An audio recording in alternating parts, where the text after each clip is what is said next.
My mom would be at all my sporting events. Let's say I was playing football, okay? My mother would be on the sidelines, and if the play on the field started going one way, my mother would run along like, Mark, get him, get him! I'd be like, oh my gosh. I'd get in the huddle with the other guys. They go, Mark, is that your mother? I go, no, I never saw her before in my life. See, the greatest gift my mother ever gave me, she believed in me. I have overdosed on drugs on 3 occasions where I should have been dead. But I believe I was kept here for a reason. You show me your friends, I will show you your future. How do I know this? I hung out with losers, and I became the biggest loser of them all because I gave up everything I dreamt about as a little boy because of who I chose to surround myself with. My friends would drive me home at 2, 3, 4 in the morning. We'd be drunk and high, laughing in the car. We'd pull up in front of my house in New York. They go, Mark, the light's on. I go, oh man, my mother's up. See, my mom wouldn't go to bed until she knew her son was still alive. I'd walk in, she'd say, hi Mark, how was your night? I go, it was good, Mom, I'm just going to go to bed. She goes, can I talk to you for a minute? I go, Mom, I'm tired, I'm just going to go to bed. She goes, Mark, I haven't seen you all day and all night. Can I please talk to you? I said, man, just leave me alone. You bug me. I'd slam my bedroom door on the one person who believed in me. I was on a worldwide tour and we were wrestling overseas in Japan. After my wrestling match, I went upstairs in my hotel room and I fell asleep. There was a knock at my door at 3 o'clock in the morning. I got out of bed, I looked through the safety window and I could see it was a Japanese promoter. So I opened the door and he said, Mark, you need to call home. There's been an emergency. I went and got on the hotel room phone. I called back to the United States and said, hey, what's going on? They said, Mark, I don't know how to tell you this.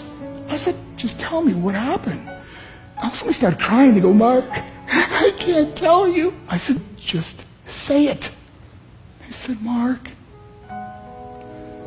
your mother died. I just threw the phone down. I ran out of my hotel room. I took the elevator to the lobby, and when the doors opened up, I just ran out into the street. I mean, there was no cars, there was no people. It was 3 o'clock in the morning. And I walked down the middle of a street in Hiroshima, Japan, and I remember looking up and just saying, Mom, I am so sorry. I flew home for her funeral, and I was so nervous to walk up to her casket, so I just stood way in the back. And I kept looking from a distance. I kept thinking to myself, Mom, please wake up. Please get up. And then I finally got the nerve to walk up to her. And as I got closer, I could see my mom for the first time. I mean, she was so beautiful. She was dressed in white. I mean, she looked like an angel. And I just stood over her and I said, Mom, you are my hero. Everything I am, everything I hope to be was because of you. You loved me so much. You gave me a life. You're the only one that ever believed in me. How did I repay her? By getting drunk? By getting high? By getting stupid? By hanging out with losers? For what? All she ever wanted to do was talk to me. I wish I could talk to you now, Mom. I wish you could see what I'm doing. Why couldn't I have been a better son? We are defined by our choices. But if you surround yourself with people involved in drugs and alcohol and pills, it's a dead end. I'm not here to preach to you. I'm here to tell you I lived that life. It leads to broken hearts, broken relationships, broken dreams, and death. For what? To get high? If you have a mother or a father, when you go home, tell them how much you love them. See, my whole life was about being rich and famous. I had to be a millionaire. I had to win the race. I had to win the race at the expense of my marriage, my family, my friends. For what?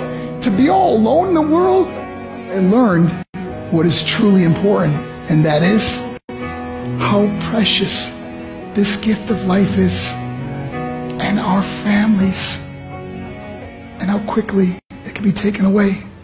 See, I no longer live in time. I live in moments. See, it's not what's in your pocket that matters. It's what's in your heart that truly matters. Love Love is just a word until somebody comes along and gives it meaning. You're the meaning.